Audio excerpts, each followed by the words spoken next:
Bismillahirrahmanirrahim. Al-babu tsalitsu. Bab yang nomor 3. Fi ikrami ahlil Qur'an. Di dalam memuliakan ahli Qur'an. Wan nahyi, dan ngelarang an idzaihim, menyakiti mereka. Ini ayat-ayat yang datang itu di antara isinya larangan keras dari pemilik manusia, pemilik alam semesta penciptanya yaitu Allah, orang menyakiti orang-orang iman secara umum, baik pun laki-laki atau perempuan. Bagaimana kalau orang imannya itu membawa Quran, hafidh Quran, tentu lebih fatal lagi kesalahan yang telah dibuat oleh orang tersebut. Qala, telah berfirman Allah Ta'ala, Maha Tinggi Allah, wa man, barang siapa yu'adzim, yang dia mengagungkan sya'airallah, tanda-tanda agama Allah. Syiar itu satu tanda, satu hal yang hal tadi menunjukkan keislaman. Seperti syiarnya agama itu ya masjid, seperti syiarnya agama madrasah, seperti syiar agama mukjizatnya Nabi kita pada umatnya, para penghafal Quran. Maka mengagungkan simbol-simbol agama tadi itu adalah bagian dari kewajiban setiap mukmin, setiap muslim. Wa man, darang siapa yu'adzim, yang dia mengagungkan syairallahi, syiar-syiarnya agama Allah. Fa innaha, maka sesungguhnya mengagungkan syiar-syiar agama Allah, min taqwal qulub, adalah bagian dari ketakwaan hati. Di antara praktek takwa, yang takwa itu muaranya, sumbernya semuanya dari hati, kan? Hati rajanya seluruh badan. Itu kalau tergerak menghormati simbol-simbol agama Islam. Seperti simbol terbesarnya kalimat syahadat la ilaha illallah Muhammadur Rasulullah. Maka kita menghormati tulisan itu, menghormati dan memuliakan kalimat tersebut. Ini adalah kalimat yang menyebabkan kita terterima Islam kita, terbuka dengannya pintu surga, pokoknya kita letakkan di tempat yang tinggi, dan seterusnya. Wa qala Allah Ta'ala, dan Allah Ta'ala telah berfirman, wa may yu'azzim, dan barang siapa mengagungkan hurumatillah, perkara-perkara yang diagungkan Allah. Agama secara umum, termasuk orang iman, laki atau perempuan, tempat-tempat yang menurut agama adalah mulia, Masjidil Haram, Masjid Nabawi, Masjidil Aqsa. Fahuwa, maka mengagungkan perkara-perkara yang diagungkan Allah, khairun lahu, adalah lebih baik untuknya, inda rabbih, di sisi Tuhannya. Kalau orang ingin mendapatkan kebaikan di sisi Tuhannya, supaya mengagungkan perkara-perkara yang dimuliakan Allah. Bukan berarti lebih baik, maknanya kalau enggak mengagungkan enggak apa-apa, bukan. Maksudnya adalah kalau ingin dapat ridhonya Allah, kebaikan di sisi Allah, maka muliakanlah perkara-perkara yang memang itu mulia di sisi Allah.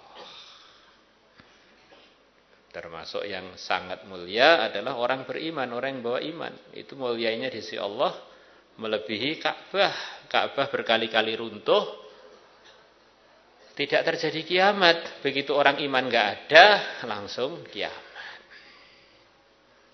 Wa qala Ta'ala, dan Allah Ta'ala telah berfirman, wahfid, dan rendahkanlah janahaka, sayapmu, lil mu'minin, kepada orang-orang beriman. Ini satu ungkapan yang artinya adalah merendahlah pada orang-orang iman. Karena orang-orang iman itu orang mulia di sisi Allah. maka merendah kepada mereka sebetulnya itu adalah merupakan penghormatan kepada Allah yang telah memuliakan mereka. Ini yang diperintah Rasulullah loh. Muhammad, merendahlah pada orang-orang beriman. Nah kalau kita, ya semestinya kita ini yang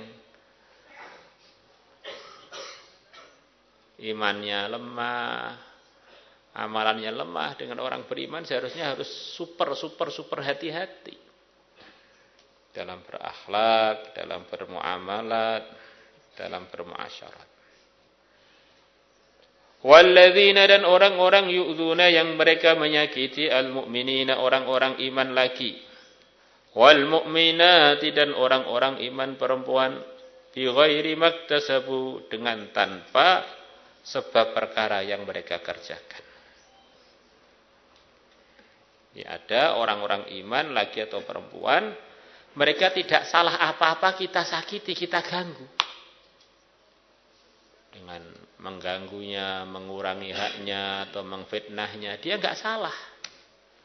Ini orang iman yang umum. Bagaimana kalau orang iman tadi adalah orang takwa? Bagaimana kalau orang iman tadi hafidh Quran? Bagaimana kalau orang iman tadi seorang yang dianggap alim?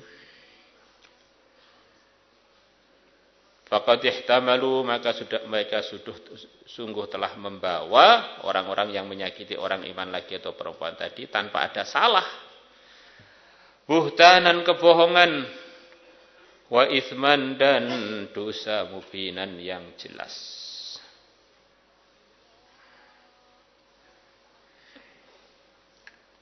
Wa fil babi haditsu Abi Mas'udin al-Ansari.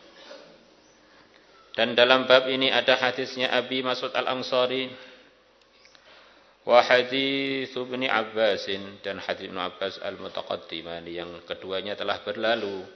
Fil bab tsani, dalam bab yang kedua, kamu lihat sendiri. Wa an Abi Musa al-Asy'ari qala qala Rasulullah sallallahu alaihi wasallam, inna min ijlalillahi ta'ala, sesungguhnya termasuk mengagungkan Allah Ta'ala, ikramu dzisyaibatil muslim, adalah memuliakan dzisyaibah, orang yang sudah mempunyai uban atau sudah tua lah. Dzisyaibah orang yang telah beruban, al-muslimi, yang muslim. Dalam sebuah hadis mafhumnya Allah malu menyiksa hambanya yang beriman yang dia telah beruban. Jadi maksudnya Allah sendiri itu memuliakan orang tersebut. Jadi adab kita sebagai orang beriman itu adalah memuliakan orang yang memang menurut agama mulia.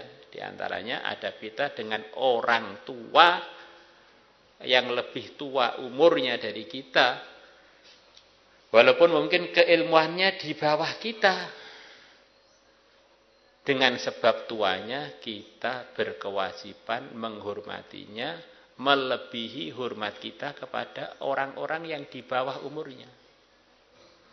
Dan orang tua dari segi umur tok, tanpa belum dilihat dari segi ilmu, itu sudah ada keterangannya dalam agama, al-barakatu fi akabirina. Orang-orang tua ini punya keberkahan khusus yang Allah letakkan pada usia tuanya itu.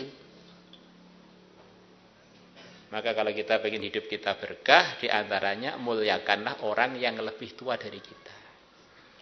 Kalau dalam bahasa kita ya, manggilnya jangan namanya, dipanggil dengan Kang, atau dipanggil dengan Bapak atau Kakek. Nah, untuk jadi pembuktian kita memang memuliakan dia. Sampai dalam pengalamannya para ulama, kalau orang pengen melarat mudah saja. Panggillah orang yang lebih tua dengan namanya. Kalau kamu pengen daftar melarat, caranya begitu. Cara daftar melarat itu banyak, diantaranya rutin bangkong. Nah, lepas subuh bangkong insya Allah akan melarat. Nah, Kemudian yang kedua, manggil orang yang lebih tua dengan namanya. Itu adalah bagian untuk memastikan diri kita hidupnya melarat. Karena orang tua itu isinya keberkahan. Kalau kita memanggilnya dengan tidak hormat, menyikapinya dengan tidak hormat, itu nanti keberkahan dalam diri kita itu copot.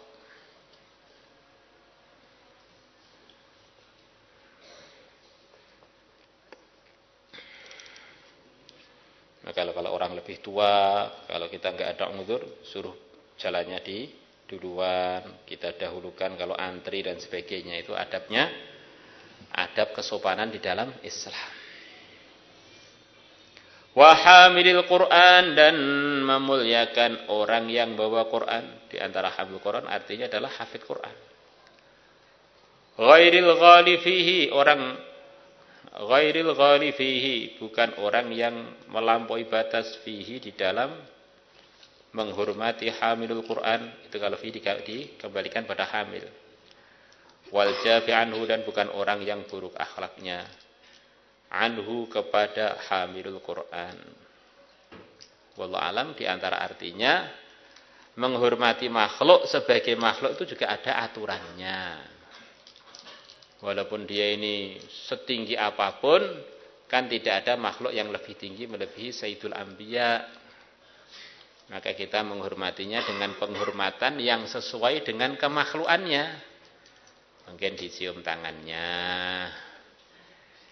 didengarkan nasihatnya, ditaati nasihatnya yang tidak keluar dari kebenaran.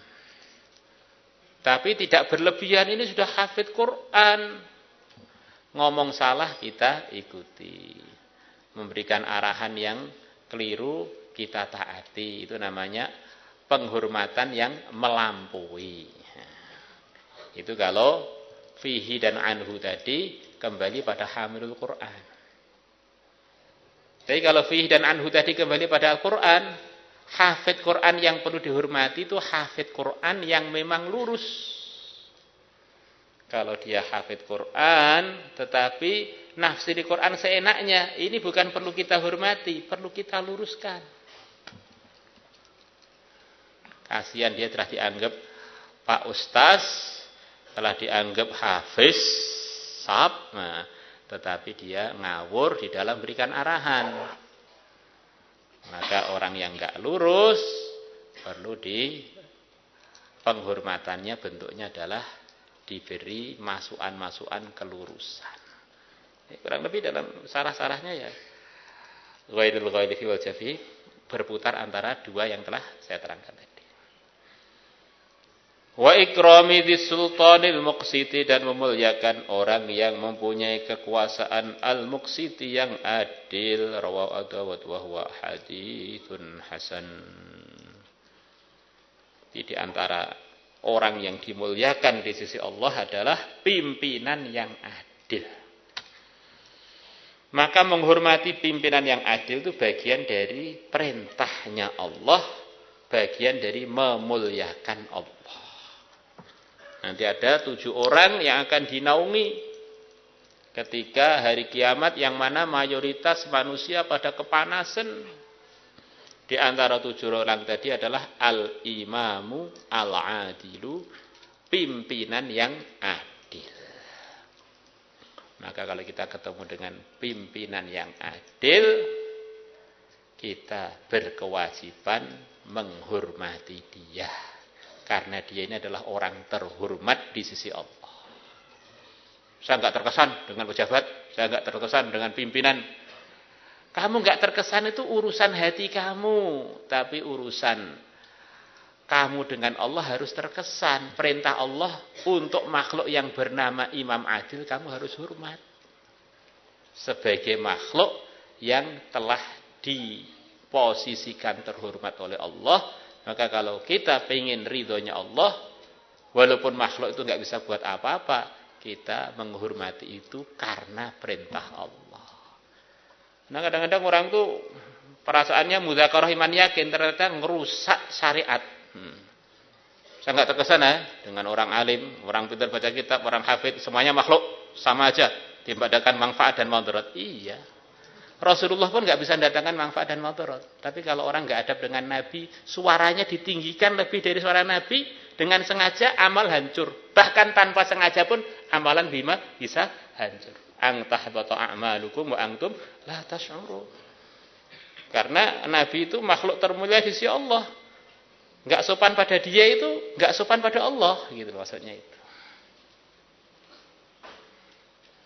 Maka mudzakarah iman yakin itu akan pas kalau diteruskan dengan syariatnya bagaimana, aturan yang diarahkan Nabi bagaimana dalam mempraktekkan iman yakin itu dalam kehidupan. La ilaha illallah salatullah